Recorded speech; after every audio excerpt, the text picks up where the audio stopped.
আপনার প্রার্থীরা সব এখান দিয়ে দাঁড়ান, দাঁড়ান এখান দিয়ে। এটা লাগবে না, সরি এটা লাগবে না। এই যে এই মানুষগুলোকে আমি আপনাদের কাছে দিয়ে গেলাম, নারীদের জন্য একটি ফ্যামিলি কার্ড আমরা দিতে চাই। জনগণই হচ্ছে বিএনপির সকল রাজনৈতিক ক্ষমতার উৎস। বিএনপিরও কিন্তু দাবি আছে আপনাদের কাছে, ঠিক ঠিক বলেছে। এই যে পিছনে যারা আছেন, ফেনী, নোয়াখালী, লক্ষ্মীপুরের মানুষের যেমন বিএনপির কাছে একটা দাবি আছে, জোর দাবি এলাকার উন্নয়নের ব্যাপারে, মানুষের সমস্যা দূর করার ব্যাপারে, ঠিক বিএনপির একটা দাবি আছে না আপনাদের কাছে? কি সেই দাবি? 10 মিনিট যদি কিসের দাবি? ধানের শীষকে জয়যুক্ত করা, ধানের শীষকে জয়যুক্ত করা। এখন প্রিয় ভাই বোনেরা, আমরা রাজনীতি করি, আমরা রাজনীতি করি কাদের জন্য? দেশের মানুষের জন্য আমরা রাজনীতি করি। স্বাভাবিকভাবেই আমরা যখন দেশের মানুষের জন্য কাজ করতে চাইব, তখন আমাদের পরিকল্পনা থাকতে হবে। আমরা যা বলবো, আমরা আপনাদের সামনে চেষ্টা করব সেই কাজগুলো বাস্তবায়ন করার জন্য। কারণ আমরা মনে করি জনগণই হচ্ছে বিএনপির সকল রাজনৈতিক ক্ষমতার উৎস। সেই জন্যই প্রিয় ভাই বোনেরা, আপনারা দেখেছেন যে যখন আমি এই দেশে আসলাম প্রায় 17 বছর পরে, স্বৈরাচারের পতনের পরে, দেশের মানুষের জন্য কিছু পরিকল্পনা তৈরি করেছি। সেই পরিকল্পনাগুলি হচ্ছে কিভাবে, একটি পরিকল্পনা হচ্ছে যে কিভাবে দেশের যে নারী সমাজ আছে, বিশেষ করে গ্রাম অঞ্চল সহ শহর অঞ্চলের যে যারা পরিশ্রম করে খেটে খাওয়া মানুষ, এই মানুষগুলোর ভেতর পরিবারগুলোর মধ্যে নারীদের জন্য একটি ফ্যামিলি কার্ড আমরা দিতে চাই। যেই ফ্যামিলি কার্ডের মাধ্যমে প্রতি মাসে প্রত্যেক গৃহিণী সরকারের পক্ষ থেকে একটি অল্প হলেও একটি সহযোগিতা পাবে। কেউ কেউ বলছে যে এই অল্প সহযোগিতা কি সংসার চলবে? আমরাও জানি চলবে না, কিন্তু 4 সপ্তাহে, 1 মাসে 4 সপ্তাহ, অন্তত 1 সপ্তাহের সহযোগিতাও যদি আমরা করতে পারি সরকারের পক্ষ থেকে, তাহলেও তো অনেক মানুষের জন্য সেটি একটি অনেক বড় সুবিধা, তাই নয়? রাইট। তারপরে আসেন, আরেকটি পরিকল্পনা গ্রহণ করেছি। ঠিক আমরা গৃহিণীদেরকে যেমন ফ্যামিলি কার্ড দিতে চাই, ঠিক একইভাবে আমরা আমাদের কৃষক ভাইদের পাশে দাঁড়ানোর জন্য আমরা কৃষক ভাইদেরকে একটি কৃষক কার্ড দিতে চাই। এই কৃষক কার্ডের মাধ্যমে আমরা সার, কীটনাশক ঔষধ, বীজ, এটি আমরা কৃষকদের হাতে সরাসরি পৌঁছে দিতে চাই। প্রিয় ভাই বোনেরা, এর বাইরে এই যে মজনু একটু আগে বলল যে ফেনীতে একটি মেডিকেল কলেজ দরকার, ইনশাল্লাহ আমরা মেডিকেল কলেজ করব, কিন্তু একই সাথে আমরা আপনারা যাতে চিকিৎসা সুবিধা পান, বিশেষ করে গ্রামের মানুষ, বিশেষ করে মহিলা এবং নারীরা এবং শিশুরা যাতে করে চিকিৎসা সুবিধা পায়, তার জন্য আমরা সারা দেশে গ্রামে গ্রামে হেলথ কেয়ারের আমরা দিতে চাই। এই হেলথ কেয়ারটা কি? এখানে অনেক মুরব্বী উপস্থিত আছেন, আপনাদের মনে আছে শহীদ জিয়ার সময় পল্লী চিকিৎসক ছিল না? পল্লী চিকিৎসক নাম শুনেছেন? কারাগারে শুনেছেন? হাত তুলেন দেখে। এই তো পল্লী চিকিৎসক, ওই যে পিছন দিকে পল্লী চিকিৎসক নাম শুনেছেন? এই জনসভার পিছন দিকে, এই যে রাস্তার ওখানে সাইডে, আপনারা শুনেছেন পল্লী চিকিৎসক? আচ্ছা, এই পল্লী চিকিৎসকের মতন, ধন্যবাদ, হাত নামান। এই পল্লী চিকিৎসকের মতন আমরা হেলথ কেয়ারে দিতে চাই, যাদের কাজ হবে ঘরে ঘরে মা বোনদের কাছে স্বাস্থ্য সেবা যাতে পৌঁছে দিতে পারে, যাতে করে ছোটখাটো অসুখ বিসুখের চিকিৎসা এই হেলথ কেয়ারের মা বোন এবং শিশুদেরকে ঘরে ঘরে গিয়ে সেবা দিবে। তাদেরকে কষ্ট করে আসতে হবে না হাসপাতালে, যদি বড় কোনো, আল্লাহ না করুক, বড় কোনো অসুখ বিসুখ না হয়। এরপর আমরা আরেকটি কর্মসূচি পালন করতে চাই। প্রিয় ভাই বোনেরা, আপনাদের মনে আছে এই 1 বছর, 1.25 বছর আগে হঠাৎ করে একটা বন্যা আসলো, ফেনী নদীর পানি দিয়ে আসলো না? আপনারা বহু মানুষের, এই ফেনী, লক্ষ্মীপুর, তারপরে নোয়াখালীর বহু অঞ্চল, বহু মানুষের ঘর বাড়ি নষ্ট হয়ে গেল, জমির ফসল নষ্ট হয়ে গেল, গবাদি পশু, হাঁস মুরগি নষ্ট হয়ে গেল, হয়েছে না? আমরা সারা দেশে খাল খনন শুরু করতে চাই। খাল খনন করবেন আপনারা কি ভাই? পিছনে যারা আছেন খাল খনন করবেন? এই যে পিছনে দেখি না তো, ওই যে খাল খনন করতে চান? তাহলে আমরা খাল খনন করবো ইনশাল্লাহ। খাল খনন করলে কি উপকার হবে এলাকার মানুষের? কি ভাই, হবে? আচ্ছা ইনশাল্লাহ, তাহলে আমরা খাল খনন করব। ঠিক একইভাবে আরেকটি পরিকল্পনা আছে আমাদের। সেই পরিকল্পনাটি হচ্ছে, আমাদের সমাজে বহু তরুণ এবং যুবক আছে, যুব সমাজের, এদের অনেকেরই চাকরি বাকরি কর্মসংস্থানের ব্যবস্থা নেই। আমরা এই মানুষগুলোর জন্য চাকরি বাকরি কর্মসংস্থানের ব্যবস্থা করতে চাই। তার জন্য আজকে চট্টগ্রামে বলেছি, আপনারা শুনেছেন ইপিজেড আছে চট্টগ্রামে। এরকম ইপিজেড চট্টগ্রামে যেমন হয়েছে শহীদ জিয়ার সময়, দেশনেত্রী খালেদা জিয়ার সময়, ঠিক একইভাবে এরকম ইপিজেড ইনশাল্লাহ আমরা ফেনী অঞ্চলেও নিয়ে আসতে চাই, যাতে করে এই এলাকার মানুষ সেই সব মিল ফ্যাক্টরিতে চাকরি সংস্থান করতে পারে। শুধু এটাই নয়, আমরা চাই আমাদের এই এলাকার অনেক মানুষ, উপজেলা পর্যায়ে, গ্রাম পর্যায়ের অনেক তরুণ যুবকরা বিদেশে যায় না আপনাদের এখান থেকে?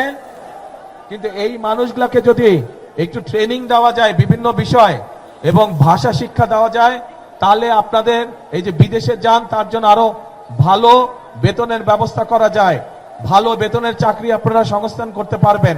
সেজন্য আমরা চাই আমাদের তরুণ যুবকদেরকে বিভিন্ন রকম ট্রেনিং দিয়ে এবং ভাষা শিক্ষা দিয়ে আমরা তাদেরকে বিদেশে পাঠাতে চাই। তাতে তারও লাভ হবে, দেশেরও লাভ হবে, কারণ সে তখন ভালো বেতনের চাকরি করতে পারবে এবং একই সাথে সে দেশের জন্য বেশি পরিমাণ বৈদেশিক মুদ্রা পাঠাতে পারবে, যা দিয়ে আমরা দেশের মানুষের জন্য মিল কারখানা ব্যবস্থা করতে পারবো।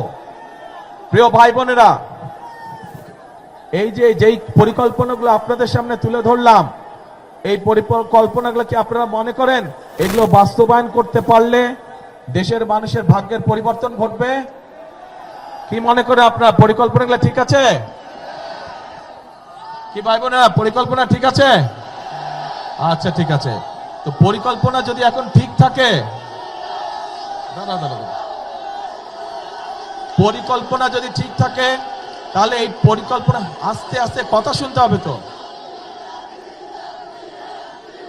কথা শুনতে হবে তো, কথা শুনতে হবে। এই পরিকল্পনা যদি বাস্তবায়ন করতে হয়, তাহলে তো আপনাদের সাহায্য না হলে, আপনাদের সহযোগিতা না থাকলে তো আমরা এই পরিকল্পনা বাস্তবায়ন করতে পারবো না। আপনাদেরকে সহযোগিতা করতে হবে, অর্থাৎ আপনাদের সমর্থন ধানের শীষের পক্ষে থাকতে হবে। আপনারা যদি ধানের শীষের পক্ষে সমর্থন দেন, ধানের শীষ নির্বাচিত হলে আগামী 12 তারিখের নির্বাচনে, তাহলেই যেই পরিকল্পনার কথাগুলো আপনাদের সামনে বলেছি, এই পরিকল্পনাগুলো আমরা বাস্তবায়ন করতে পারবো। প্রিয় ভাই বোনেরা, আপনারা দেখেছেন সারা দেশের মানুষ সাক্ষী আছে কিভাবে গত 15 বছর মানুষের কথা বলার অধিকারকে দাবিয়ে রাখা হয়েছিল, কিভাবে মানুষের ভোটের অধিকারকে দাবিয়ে রাখা হয়েছিল। প্রিয় ভাই বোনেরা, 2024 সালের 5ই আগস্ট ছাত্র জনতার আন্দোলনের মুখে সেই স্বৈরাচার পালিয়ে যেতে বাধ্য হয়। আজ একটি পরিবর্তনের সময় এসেছে। আজকেই সবার মধ্যে দাঁড়িয়ে আমি হয়তো আপনাদের সামনে আমাদের অন্য রাজনৈতিক প্রতিপক্ষ যারা আছে সেই প্রতিপক্ষদের সম্পর্কে হয়তো অনেক কথা বলতে পারতাম, কিন্তু সেই প্রতিপক্ষদের সামনে সম্পর্কে যদি আমি কথা বলি, তাতে জনগণের কি কোনো লাভ হবে? জনগণের কোনো লাভ হবে না। জনগণের লাভ তখনই হবে যখন আমরা পরিকল্পিতভাবে খাল খনন করতে পারবো, জনগণের লাভ হবে। যখন আমরা পরিকল্পিতভাবে আপনাদেরকে স্বাস্থ্য সেবা দিতে পারবো, জনগণের লাভ হবে। যখন আমরা আমাদের তরুণ যুবক তরুণদের জন্য, মা বোনদের জন্য আমরা কর্মসংস্থানের ব্যবস্থা করতে পারবো। জনগণের লাভ হবে যখন আমরা আপনাদের জন্য রাস্তাঘাট, ব্যবসা বাণিজ্য অর্থাৎ আইন শৃঙ্খলা সঠিক রাখতে পারবো, তখনই জনগণের লাভ হবে।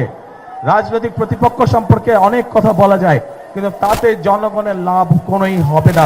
প্রিয় ভাই বোনেরা, আসুন 5ই আগস্টের পরে দেশের মানুষ পরিবর্তন চায়। যেই পরিবর্তনের ফলে দেশের মানুষের সমস্যা ধীরে ধীরে কমে আসবে।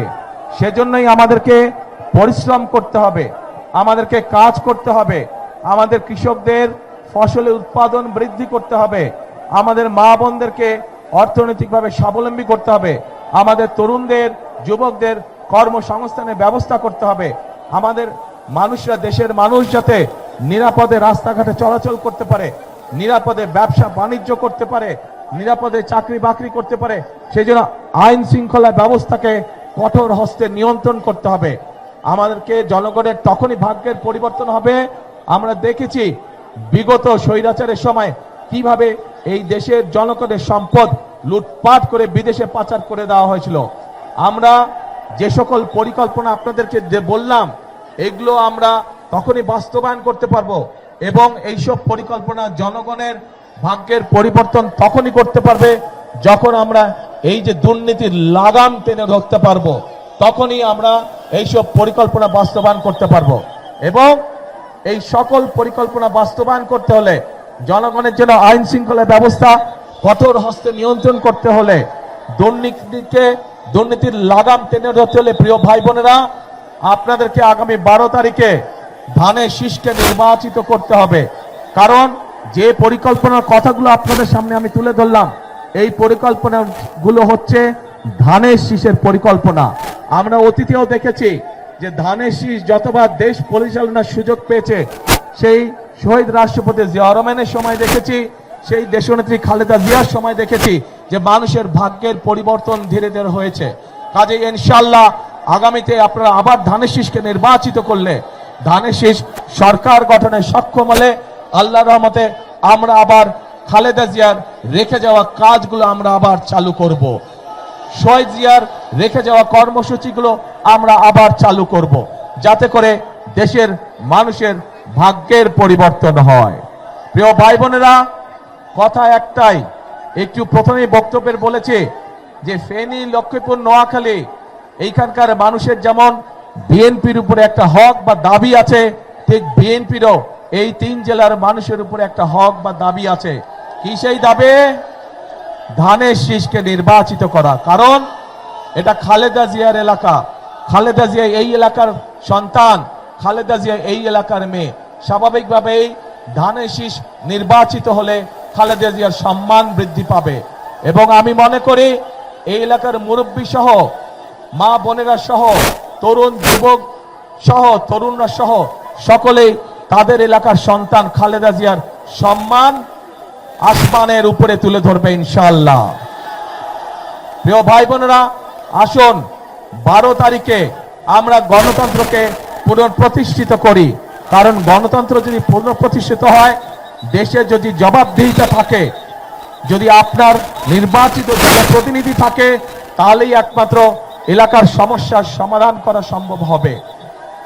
বিগত 15 বছর ধরে সারা বাংলাদেশের কোথাও কোনো সত্যিকার অর্থে জনপ্রতিনিধি ছিল না, এবং যেহেতু সত্যিকার অর্থে জনগণের প্রতিনিধি ছিল না, সে কারণেই দেশের আজকে এই অবস্থা। আমরা দেখেছি কিছু সংখ্যক মানুষের ভাগ্যের পরিবর্তন হয়েছে, কিন্তু 98% মানুষের ভাগ্যের কোনো পরিবর্তন হয় নাই। আমাদের কাজ হচ্ছে গ্রামের, দেশের খেতে খাওয়া মানুষের ভাগ্যের পরিবর্তন করা। আপনারা গণতন্ত্রের বুনিয়াদ যদি শক্তিশালী করতে হয়, তাহলেই একমাত্র সম্ভব জনগণের অংশগ্রহণের মাধ্যমে গণতন্ত্রের বুনিয়াদ শক্তিশালী করা, এবং গণতন্ত্রের বুনিয়াদ যত শক্তিশালী হবে তত মানুষের ভাগ্যের পরিবর্তন হবে। প্রিয় ভাই বোনেরা, আমরা বিশ্বাস করি এই দেশকে যদি এগিয়ে নিতে হয়, বাংলাদেশের মানুষ যেভাবে এই দেশকে কল্পনা করে, বাংলাদেশের মানুষ তাদের সামনে এই দেশের সম্পর্কে যে প্রত্যাশা, সেই প্রত্যাশা তখনই বাস্তবায়ন করা সম্ভব আমরা যারা গণতন্ত্রে বিশ্বাস করি, আমরা সকলে যদি ঐক্যবদ্ধ থাকি, তাহলেই একমাত্র সম্ভব বাংলাদেশের প্রত্যাশিত বাংলাদেশকে গড়ে তোলা। এবং সেই প্রত্যাশিত বাংলাদেশ গড়ে তুলতে হলে আপনাদের সকলের সহযোগিতা প্রয়োজন।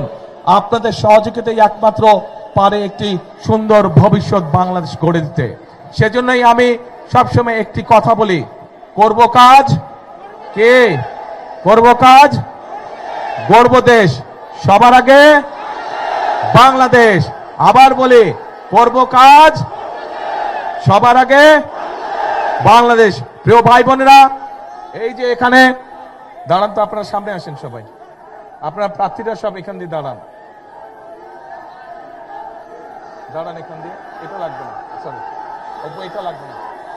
এই যে এই মানুষগুলোকে আমি আপনাদের কাছে দিয়ে গেলাম, এদেরকে আপনারা 12 তারিখের ভোটে ধানের শীষে ভোট দিয়ে জয়যুক্ত করবেন।